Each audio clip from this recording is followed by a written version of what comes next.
시편 65편 말씀은 소제목을 보면 또 다윗의 시 그리고 또 인도자를 따라 부르는 노래다라고만 이렇게 기록되어져 있습니다. 그런데 오늘 시편 65편 전체 내용을 보게 되면 하나님 앞에 감사로 찬양을 올려드리는 시임을 우리는 알 수가 있죠.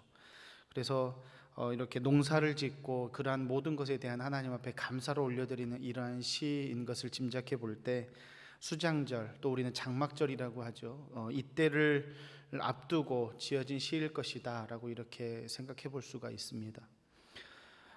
다윗은 백성들에게, 하나님의 백성들에게 은혜를 베풀어 주시는 하나님, 그리고 모든 만물을 주관하시는 하나님, 역사를 주관해 주시는 하나님 앞에 감사하기 위해서 이 시를 기록한 것으로 1절부터 13절까지를 읽으면 알 수 있게 됩니다.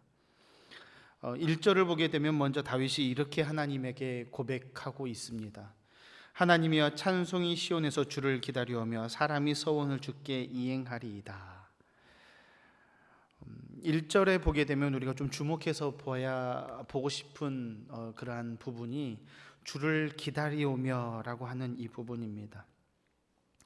시편에서 보게 되면 여러 시들이 그렇게 합니다. 하나님을 향해서 찬양을 올려드려라, 찬양을 올려드립니다, 경배합니다 라고 이렇게 찬양을 올려드리라고 이렇게 촉구하고 권면하는 내용들이 참 많습니다. 그런데 오늘 본문 1절에서 보게 되면 찬양과 경배를 올려드리기에 앞서서 기다립니다 라고 이렇게 고백하고 있습니다. 여기서 기다린다라고 하는 의미는 침묵하다라고 하는 뜻입니다. 이 원어를 보게 되면 고요하다, 침묵하다, 말이 없다라고 하는 그러한 뜻으로 사용되는 뚜미아라고 하는 단어입니다. 이 말이 이제 성경에서 사용되어질 때는 무엇이냐면 우리들의 입술에 말을 더 닫고 우리들의 말을 하지 않고 침묵하고 고요한 가운데에 하나님을 기다릴 때 이 단어를 주로 많이 사용되어집니다. 먼저 하나님 앞에 찬양 드리기에 앞서서 먼저 잠잠하게 하나님을 기다린다는 것이죠. 그리고 침묵 가운데에 무엇을 하나님 앞에 찬양할 것인가 라는 것에 대해서 생각을 해본다라고 하는 것입니다. 시간을 가지면서 하나님 앞에 침묵하고 기다리는 시간 동안 나의 감사의 조건들을 하나님 앞에 하나씩 되새겨보는 그러한 시간을 갖는 것입니다. 오늘 우리도 마찬가지입니다. 하나님 앞에 감사하고 하나님 앞에 고백하는 우리들의 삶 속에서 먼저 우리가 하나님 앞에 하나님 이런 모습도 저런 모습도 감사합니다라고 여러 가지 우리가 하나님 앞에 고백을 합니다. 그러나 우리가 하나님 앞에 감사하기 전에 먼저 하나님이 얼마만큼 나의 인생에 개입하고 계시는지, 얼마만큼 우리들의 인생을 주관하고 계시는지 우리가 때로는 잠잠하게 하나님을 기다리고 우리 안에 하나님이 어떻게 역사하시는지를 우리들이 침묵 가운데 바라볼 수 있어야 할 것입니다. 그리고 또 한 가지 보게 되면 1절에 이렇게 나옵니다. 시온에서 주를 기다립니다 라고 이렇게 고백을 합니다. 시온에서 기다린다라고 하는 것은 하나님과 만나는 장소를 뜻하는 바이죠.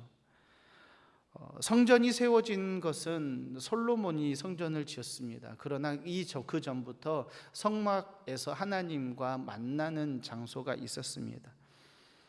찬양은 하나님 앞에 감사는 어느 곳에서나 드릴 수 있었지만 하나님과 만나는 약속의 장소, 하나님 앞에 더 친밀하게 만날 수 있는 그러한 장소를 찾으면서 하나님을 기다리고 감사합니다, 감사하겠습니다, 그리고 그 감사하는 삶을 살겠습니다 라고 하는 이 글을 쓴 다윗의 고백입니다.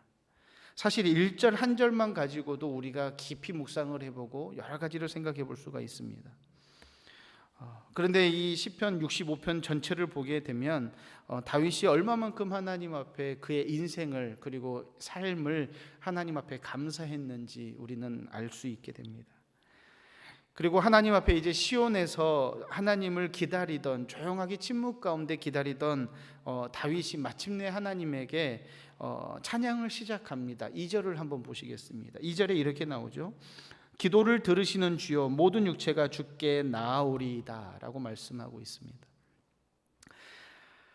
먼저 다윗은 하나님을 향해서 이렇게 고백하죠. 기도를 들으시는 분이십니다 라고 이야기합니다.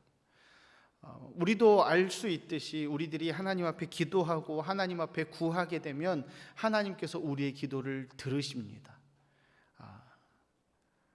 그런데 중요한 것은 내 의도대로 우리의 기도를 들으는 것이 아니라 하나님께서 하나님의 방법과 하나님의 기준과 하나님의 계획하심대로 그 기도를 사용하신다라고 하는 것입니다. 다윗이 하나님 앞에 기도를 들으시는 분이시다라고 감사하며 영광을 올려드렸지만 때로는 다윗에게 있어서 하나님께서 다윗의 기도를 들어주지 않을 때도 있었습니다. 다윗이 하나님 앞에 간절히 기도했지만 그러한 상황이 정반대의 상황이 벌어지는 그러한 상황도 있었습니다.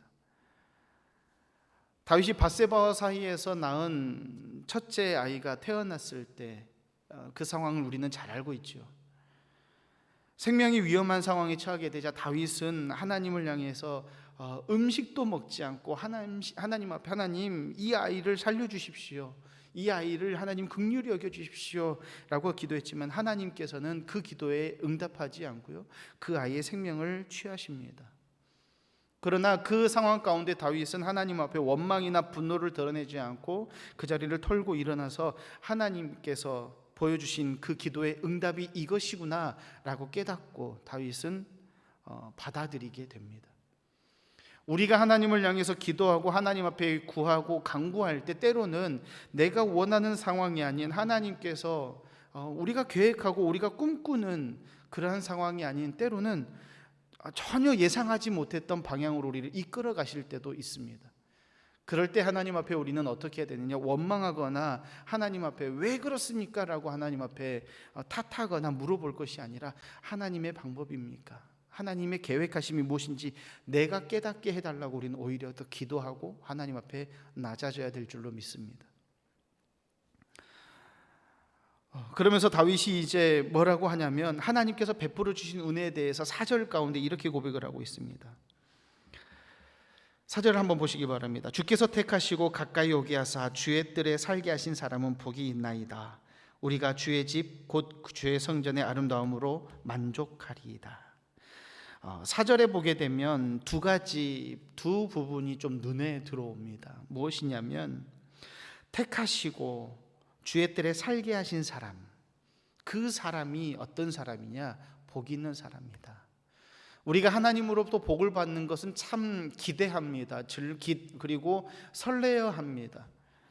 그런데 어떤 사람이 하나님 앞에 복이 있느냐? 내가 잘하고 내가 하나님 앞에 거룩하게 내가 내 뜻대로 내 의지를 가지고 하는 것이 아니라 하나님께서 택하시고 하나님께서 그 선택하신, 하나님께서 계획하신, 하나님께서 허락하시고 인도해 주셔야만 들어갈 수 있는 그 하나님의 뜰 안에 거하는 사람, 하나님 앞에 순종하는 사람, 그 사람이 복이 있다라는 것이죠. 오늘 그 4절에 나와 있는 주의 뜰이라고 하는, 주님의 뜰이라고 하는 이 단어가 무슨 뜻이냐면 울타리로 둘러싸여져 있는 장소, 그리고 주인의 허락 없이는 들어갈 수 없는 장소를 말합니다. 주님의 뜰이죠. 그런데 여기선 주님의 뜰이라고 한 것을 보게 되면 하나님께서 허락하신 그 장소, 하나님의 허락이 없으면 들어갈 수 없는 그 장소를 말합니다. 하나님께서 택하시고 하나님께서 허락하신 그 가운데에 들어간 자, 그곳 안에서 거하는 사람이 복이 있다라고 말하고 있습니다. 그런데 그 사람이 누구냐? 하나님, 내가 그 자인 것 같습니다. 하나님, 내가 그 사람인 줄로 나는 믿습니다 라고 다윗이 고백하죠. 오늘 우리가 하나님 앞에 하나님께서 우리를 택해 주셨고 하나님께서 우리를 주님의 뜰 안에 머물게 하시니 감사합니다 라고 고백하는 이 아침이 되시기를 바랍니다. 하나님과 친밀하고 하나님과 가까이 지낼 수 있는 장소가 그러한 장소인 거죠. 하나님과 가까이 할 수 있는, 그러한 하나님과 동행할 수 있는 우리의 삶이라면 우리의 삶이 참 기대되고 행복하지 않겠습니까? 하나님과 동행하려고 내가 내 힘으로 막 하려고 하지만 실제로는 내가 하는 것이 아니라 하나님께서 우리를 그냥 품어주시고 이끌어주시고 도와주시는 상태에서만 우리가 하나님과 동행할 수 있다는 것입니다. 즉 주권 자체가 나에게 있는 것이 아니라 하나님에게 있다는 것입니다. 오늘 우리의 삶의 주권이 하나님에게 있고 주님의 뜻 안에서 하나님과의 그 친밀한 동행하는 삶이 내 뜻이 아니라 하나님의 의지대로 우리 가운데 허락되고 있음을 고백하고 또 감사하는 이 아침 되시기를 바랍니다. 그러면서 이제 5절부터 8절을 보게 되면 이제 다윗이 이 천지 만물을 창조하신 하나님, 그리고 구원을 이루시는 하나님, 모든 것을 주관하시는 하나님을 향해서 감사하는 감사의 고백들을 5절부터 8절까지를 보게 됩니다. 5절부터 8절까지를 한번 보시기를 바랍니다. 우리 구원의 하나님이시여 땅의 모든 끝과 먼 바다에 있는 자가 의지할 주께 의를 따라 엄하신 일로 우리에게 응답하시리다. 그러면서 6절에 보게 되면 그렇습니다. 주는 주의 힘으로 산을 세우시며 권능으로 띠를 띠시며 바다의 설렘과 산과 바다 모든 만물을 주관하시는 하나님에 대해서 찬양을 하고 있죠. 우리가 하나님 앞에 찬양할 것은, 우리가 하나님 앞에 영광을 올려드릴 것은 그저 나를 하나님께서 이렇게 이끌어주시고 이렇게 이끌어주시고 나의 삶의 적은 부분만 이끌어주신 하나님이 아니라 온 천지 만물을 창조하시고 우리를 구원의 백성 삼아주시는 하나님의 역사하심과 인자하심과 긍휼하심을 우리는 감사와 찬양을 해야 되는 것입니다. 이 아침에 우리가 하나님 앞에 다윗이 고백했던 것처럼 이 땅을 온 천지 만물을 창조하신, 그리고 우리를 구원해 주신 하나님 앞에 더욱 감사하는 이 아침 되시기를 바랍니다. 그러면서 하나님 앞에 다윗이 풍성한 결실을 맺게 해주신 하나님 앞에 감사하면서 이제 9절부터 13절까지를 고백하는 것을 보게 됩니다. 하나님께서 우리들을 이 삶 가운데, 사람의 삶 가운데 어떤 은혜를 베풀어 주셨는지 구체적으로 이제 9절 이하의 말씀 가운데 보게 됩니다. 9절부터 한번 보시기를 바랍니다. 9절과 10절을 제가 읽어드리겠습니다. 땅을 돌보사 물을 대어 심히 윤택하게 하시며 하나님의 강에 물이 가득하게 하시고 이같이 땅을 예배하신 후에 그들에게 곡식을 주시나이다. 주께서 밭고랑에 물을 넉넉히 대사 그 이랑을 평평하게 하시며 또 담비로 부드럽게 하시고 그 싹에 복을 주시나이다. 아멘. 식물이 자라게 하고 강에 물이 차게 하고 또 모든 만물 가운데 또 농사짓는 모든 것 가운데 하나님께서 합당하게 모든 것을 다 이루어 주신다는 것이죠. 하나님께서 세밀하게 모든 것을 돌봐주신다는 것입니다. 어느 하나가 맞지 않으면 병이 들거나 결실이 잘 되지 않거나 좋지 않은 수확이 있을 것입니다.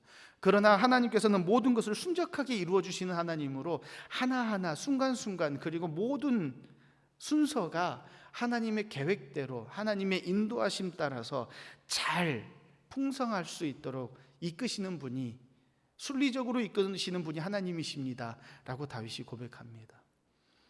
우리들이 하나님 앞에 고백할 때 다윗의 이 고백이 나의 고백, 우리의 고백이 되기를 소망합니다.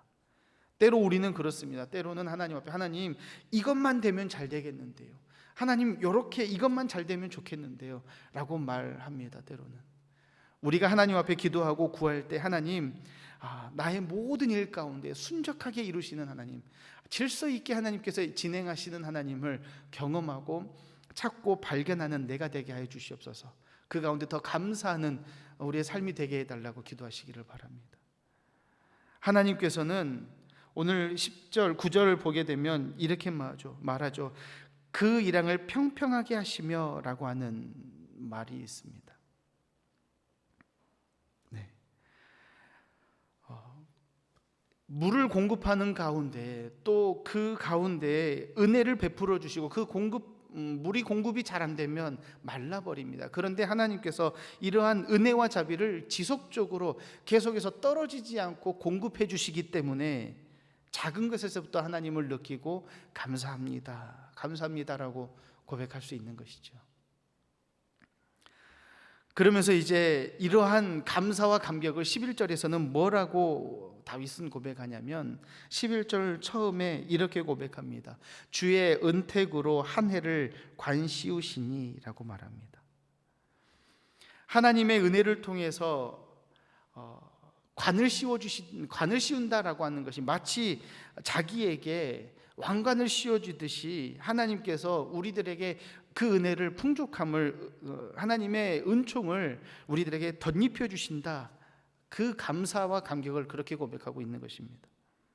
하나님께서 인도해 주시고 이끌어 주시고 보호해 주신 지난 날들의 시간, 그 시간들이 그냥 의미 없이 그냥 지나간 시간들이 아니라 모든 순간들이 다 너무나 귀한 시간이었으며 하나님께서 나와 동행해 주신 너무나 소중하고 감사한 시간입니다 라고 고백하는 것이죠.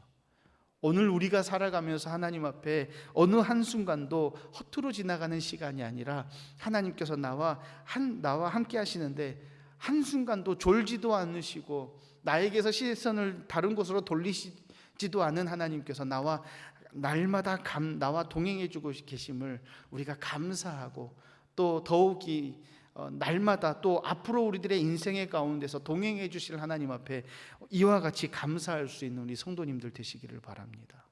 오늘 우리의 삶이 그저 우리가 때로는 살아가는 것 같지만 우리들이 숨 쉬는 것에서부터 우리가 행하는 것 모든 것, 또 생각하는 것, 바라보는 것 모든 것이 다 하나님께서 우리를 도와주셔야, 인도해 주셔야 가능한 줄로 믿습니다. 오늘 하루가 모든 삶이 하나님과 동행하는 삶이 되어서 하나님 앞에 더욱더 감사하시는 우리 성도님들 되시기를 바랍니다. 기도하겠습니다.